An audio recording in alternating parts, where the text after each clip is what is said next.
Hi, நான் உங்கள் chef Veni. Welcome to ஜீவனம் கிச்சன்.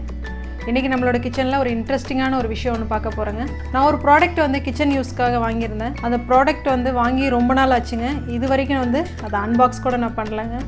அந்த ப்ராடக்ட்டை வச்சு உங்களுக்கு ஒரு டிஷ் ரெடி பண்ணி காமிக்கலான்னு எனக்கு ஒரு ஐடியா வந்துச்சு. அப்போ அந்த அன்பாக்சிங்கையும் உங்களுக்கு காமிச்சிடலான்னு எனக்கு தோணுச்சுங்க. அதுக்கு முன்னாடி நான் சேனல் ஆரம்பித்து 2 மாதம் ஆச்சுங்க. நம்மளோட சேனலை இது வரைக்கும் எனக்கு 330 சப்ஸ்கிரைபர்ஸ் வரைக்கும் கிடச்சிருக்காங்க. 330 ஃபேமிலிஸ் எனக்கு கிடச்சிருக்காங்க. அவங்க எல்லாத்துக்கும் என்னோடய மனமார்ந்த நன்றிகள்ங்க. நீங்கள் புதுசாக என்னோடய சேனலை பார்க்குறீங்கன்னா மறக்காமல் சப்ஸ்கிரைப் பண்ணுங்கள். அப்படியே கூடவே பக்கத்தில் ஒரு பெல் பட்டனும் இருக்குங்க, அதையும் கிளிக் பண்ணிக்கோங்க. அப்போ தான் நாங்கள் போடுற எல்லா ரெசிபீஸும் உங்களுக்கு இமீடியட்டாக உங்களுக்கு சேரும். வாங்க இப்போ அந்த ப்ராடக்ட் அன்பாக்சிங் பார்த்துடலாம். இதுதாங்க நான் சொன்ன அந்த ப்ராடக்ட், கீ ரோபோ குக். இது ரோபோ குக்னு வேறு பேர் வச்சுருக்காங்க. இதில் ரோபோட் செய்கிற மாதிரி மல்டிப்பிள் வேலைகள் எல்லாமே இதில் செய்யலான்னு நான் நினைக்கிறேங்க. இதில் நம்ம பேக் பண்ணலாம், ஃப்ரை பண்ணலாம், குக் பண்ணலாம், இந்த ஸ்டீம் கூட பண்ணலான்னு நினைக்கிறேங்க. இதை வச்சு நம்ம இதை ஓப்பன் பண்ணலாம். பாக்ஸ் ஓப்பன் பண்ணிவிட்டு இதில் என்னென்ன இருக்குங்கிறத நம்ம ஃபஸ்ட்டு பார்க்கலாங்க. அதுக்கப்புறம் இதை வச்சு நம்ம ஒரு டிஷ்ஷும் ரெடி பண்ண போகிறோம். இதை வச்சு நம்ம ஒரு பிரியாணி, டிஃப்ரெண்ட்டாக ஒரு கொத்தமல்லி பிரியாணி எப்படி ரெடி பண்ணுறாங்கிறது பார்க்கலாங்க. அதுக்கு முன்னாடி இதை நம்ம ஃபஸ்ட்டு ஓப்பன் பண்ணிடலாம்.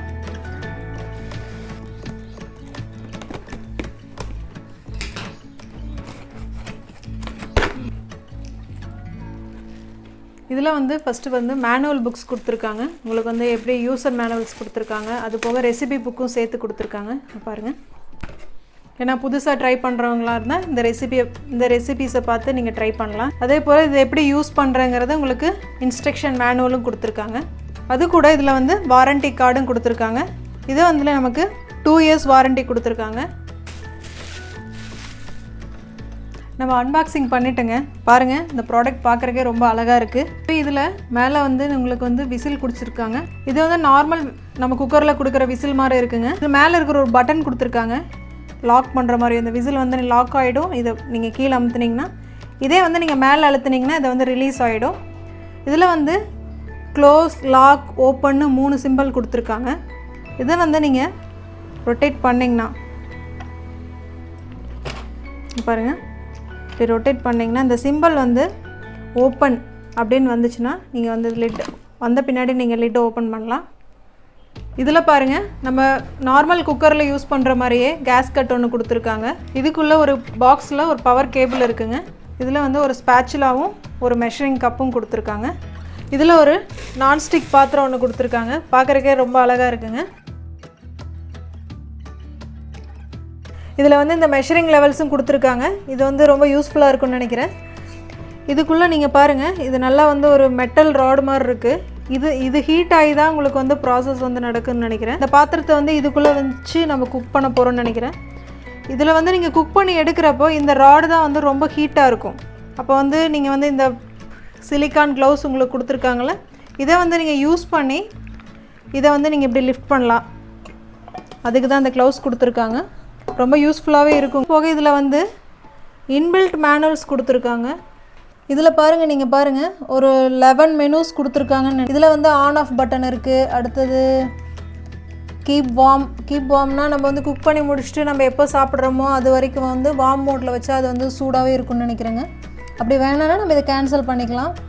அடுத்து டிலே டைமர், நம்ம ஃபுல்லாக எல்லாமே ரெடி பண்ணி போட்டுட்டு இதில் டைமிங் செட் பண்ணால் ஆட்டோமேட்டிக்காக இது ஆன் ஆகிடும்னு நினைக்கிறேன். இதில் ரைஸ்ன்னு இருக்குது, தால், சன்னா, சாம்பார், கிரேவி, பொங்கல், கிச்சடி, இட்லி, சாத்தே, மேனுவல், நான்வெஜ் எல்லாத்துக்குமே ஆப்ஷன்ஸ் இருக்குங்க. இது நானும் இது புதுசாக யூஸ் பண்ணுறேங்க. இதை நான் ஃபுல்லாக ரீட் பண்ணிவிட்டு ஸ்டடி பண்ணிவிட்டு உங்களுக்கு ரெசிபி பண்ணும்போது இதை ஃபுல்லாக எக்ஸ்பிளைன் பண்ணுறேன். இப்போ நம்ம இந்த கீ ரோபோ குக்கை நம்ம அன்பாக்சிங் பண்ணிட்டோங்க. இதை வச்சு நம்ம இப்போ ஒரு கொத்தமல்லி பிரியாணி பண்ண போகிறோம். அது எப்படி பண்ணுறேங்கிறது பார்க்கலாம். இதில் இந்த கொத்தமல்லி பிரியாணி பண்ணுறதுக்கு ஃபஸ்ட்டு நம்ம ஒரு மசாலா ரெடி பண்ணிக்கலாங்க. பச்சையாகவே மல்லி, புதினா இதெல்லாம் சேர்த்து நம்ம அரைச்சி எடுத்துக்கலாம். ஒரு மிக்ஸி ஜாரில் ஒரு கைப்பிடி அளவுக்கு கொத்தமல்லி சேர்த்துக்குங்க. இதை நல்லா அலசி சேர்த்துக்குங்க தண்ணியில். இந்த கொத்தமல்லியில் பாதி அளவு புதினா சேர்த்துக்குங்க. அரை கைப்பிடி அளவுக்கு புதினா சேர்த்துருக்கேன். எப்போ கொத்தமல்லி பிரியாணியோ கொத்தமல்லி சட்னியோ நீங்கள் செய்கிறப்ப அது கூட கொஞ்சம் புதினா சேர்த்துக்கிட்டிங்கன்னா நல்லா வாசனையாக இருக்கும். கூடவே 3 பச்சை மிளகா, ஒரு 2 சின்ன துண்டு இஞ்சி, 6 பல்லு பூண்டு, அரை டீஸ்பூன் அளவுக்கு சோம்பு,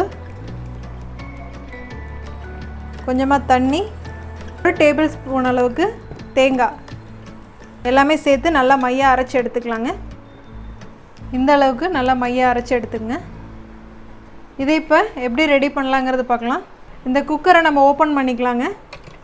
பாருங்கள், இந்த சிம்பிள் வந்து ஓப்பனில் வரணும். இதுக்கப்புறமா நீங்கள் லிட் அப்படி தூக்குனிங்கன்னா வந்துடும் உங்களுக்கு. ஃபஸ்ட்டு இதை யூஸ் பண்ணுறதுக்கு முன்னாடி நீங்கள் இந்த பாத்திரத்தை வந்து நல்லா வாஷ் பண்ணி எடுத்துக்கங்க. இதனோட பவர் கேப்பில் வந்து இங்கே ப்ளக் பண்ணியிருக்கேங்க. இதுலேயே வந்து இன்னொரு உங்களுக்கு வந்து குட்டியாக ஒரு பவுல் மாதிரி கொடுத்துருக்காங்க, ரிமூவ் பவுலாக. இது எதுக்குன்னா நீங்கள் ஸ்டீம் பண்ணுறப்ப, குக்கர் மூடி போட்டு ஸ்டீம் பண்ணுறப்ப உங்களுக்கு வந்து எக்ஸஸாக வர்ற வாட்டர்ஸ் எல்லாம் வந்து இதில் கலெக்ட் ஆகும். நீங்கள் அதை வந்து ரிமூவ் பண்ணிவிட்டு வாஷ் பண்ணிக்கலாம். இப்போ நம்ம இதை ஆன் பண்ணிக்கலாங்க.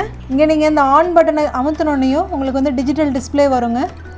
இதில் வந்து நீங்கள் இப்போ வந்து ஃபஸ்ட்டு வந்து நம்ம என்ன பண்ண போகிறோன்னா, இதை வந்து சாத்தே பண்ண போகிறோம். அதுக்காக இங்கே வந்து உங்களுக்கு ஆப்ஷன் கொடுத்துருக்காங்க. சாத்தேன் பட்டன் கிளிக் பண்ணிங்கன்னா அதில் வந்து உங்களுக்கு டைமர் வந்துடும். அதில் வந்து நீங்கள் குயிக் வேணுமா, மீடியம் வேணுமா, இல்லை ஸ்ட்ராங் வேணுமா, இது எது வேணுமோ அதை நீங்கள் ஃபிக்ஸ் பண்ணிக்கலாம். சாத்தே ஆப்ஷன் கிளிக் பண்ணதுக்கப்புறம் ஒரு 5 செகண்ட்ஸ் வெயிட் பண்ணுங்கள். அப்போ தான் உங்களோட இந்த பாட் வந்து நல்லா சூடாகும். சூடானதுக்கப்புறம் இதில் வந்து நம்ம 1 டேபிள் ஸ்பூன் அளவுக்கு நெய் சேர்த்துக்கலாங்க. ஒரு 2 டேபிள் ஸ்பூன் அளவுக்கு நான் கடலெண்ணெய் சேர்க்குறேன். உங்களுக்கு ரீஃபைண்ட் ஆயில் வேணுனாலும் நீங்கள் சேர்த்துக்கலாம். இதில் வந்து 2 ஏலக்காய், 2 கிராம்பு, 2 துண்டு பட்டை, ஒரே ஒரு பிரியாணி இலை சேர்த்துக்கலாங்க. ஒரு அரை டீஸ்பூன் அளவுக்கு சோம்பு. இப்போ நம்ம போட்ட பட்டை, கிராம்பு, சோம்பு எல்லாமே நல்லா பொரிஞ்சிச்சுங்க. மீடியம் சைஸில் 2 வெங்காயத்தை சேர்த்துக்கலாம். நீல வாக்கில் வெட்டிக்கிங்க. சேர்த்துட்டு நல்லா வதக்கிக்கிங்க. வெங்காயம் வந்து நல்லா வதங்கிடுச்சுங்க. இது கூட நீல வாக்கில் வெட்டி வச்சுருக்கிற 2 மீடியம் சைஸ் தக்காளியை சேர்த்துக்கலாம்.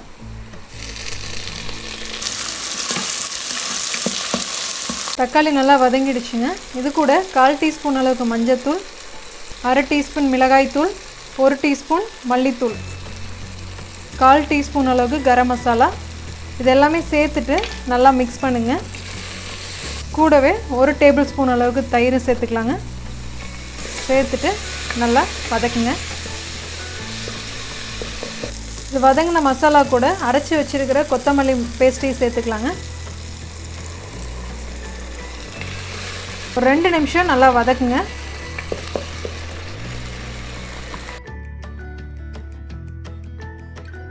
இப்போ நம்ம போட்ட மசாலா வந்து நல்லா வதங்கிடுச்சு. இது கூட நம்ம வடிகட்டி வச்சுருக்கிற அரிசியை சேர்த்துக்கலாங்க. இந்த அரிசி வந்து நான் 2 கப் அளவு இன்றைக்கி எடுத்திருக்கேன். இதை வந்து ஒரு அரை மணி நேரம் ஊற வச்சுட்டு தண்ணியை வடிகட்டி எடுத்து வச்சுருக்கேன். அதை இது கூட நம்ம சேர்த்துக்கலாம்.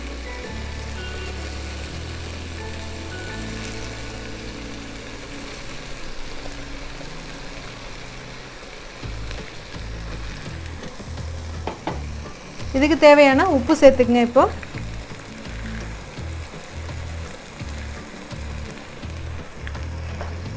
சேர்த்துட்டு நல்லா ஒரு டைம் கலந்து விடுங்க.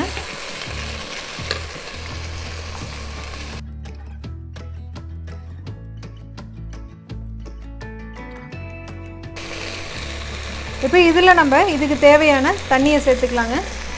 நான் இந்த கப்பால் இன்றைக்கி வந்து மெஷர் பண்ண ரைஸு, அதே கப்பால் இன்றைக்கி தண்ணி சேர்த்துக்கிறேன். 2 கப் அளவு எடுத்து அதுக்கு 3 கப் அளவு தண்ணி சேர்த்துக்கலாமாங்க.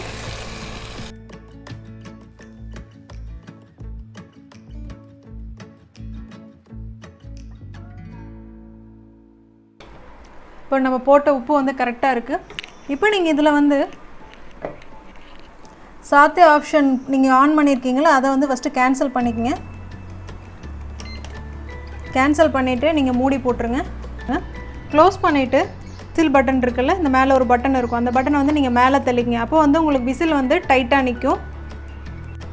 குக்கர் மூடியை மூடினதுக்கப்புறம் நீங்கள் இங்கே பாருங்கள், கீழே ரைஸ் ஆப்ஷன் இருக்கும். நீங்கள் நான்வெஜ் யூஸ் பண்ணிங்கன்னா அதில் வந்து இங்கே வந்து புலவ் பிரியாணி இருக்குது. நம்ம இப்போ வந்து வெஜிடேரியனுங்கிறதுனால இங்கே வந்து ரைஸ்னு ஒரு ஆப்ஷன் இருக்குது, அதை நம்ம ப்ரெஸ் பண்ணிக்கலாங்க. நீங்கள் ப்ரெஸ் பண்ணிங்கன்னா உங்களுக்கு டைமிங் இங்கே வந்துடும். ஆட்டோமேட்டிக்காக உங்களுக்கு வந்து அது ஆன் ஆகிடும் 5 செகண்ட்ஸில். நீங்கள் இங்கே டைமரில் பார்த்தீங்கன்னா தெரியும் உங்களுக்கு வந்து இப்போ வந்து நம்ம ரைஸ் செலக்ட் பண்ணோன்னையும் P12 மினிட்ஸ் வந்து டைமிங் வந்தது. இப்போ வந்து 11 ஆகிடுச்சு. இப்படியே வந்து நீங்கள் லாஸ்ட்டாக வந்து P1ல போய் இதில் வந்து கரெக்டாக கடைசியாக வந்து பீஃப் சவுண்டு வருங்க. அது வரைக்கும் நம்ம வெயிட் பண்ணலாம்.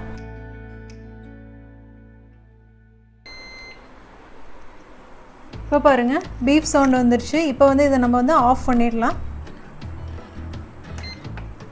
நீங்கள் இந்த பவர் ஆஃப் பண்ணதுக்கப்புறம் நீங்கள் வந்து இந்த ப்ரெஷர் வந்து ரிலீஸ் பண்ணணும். நீங்கள் ப்ரெஷர் ரிலீஸ் பண்ணுறப்போ ஆப்போசிட் டைரெக்ஷன்லேருந்து இதை வந்து ரிலீஸ் பண்ணுங்கள். அப்போ தான் அவங்க வந்து ஃபேஸில் அடிக்காமல் இருக்கும். இப்போ வந்து நான் இதை கீழே ப்ரெஸ் பண்ண போகிறேன். இப்போ வந்து ப்ரெஷர் வந்து ஃபுல்லாகவே அடங்கிடுச்சுங்க. இதை நம்ம இப்போ ஓப்பன் பண்ணி பார்க்கலாம்.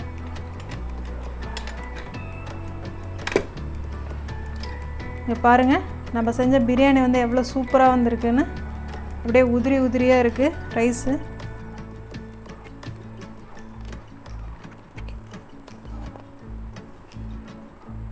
இப்போ நம்ம செஞ்ச இந்த கொத்தமல்லி பிரியாணியை சர்விங் பவுலில் மாற்றிக்கலாங்க.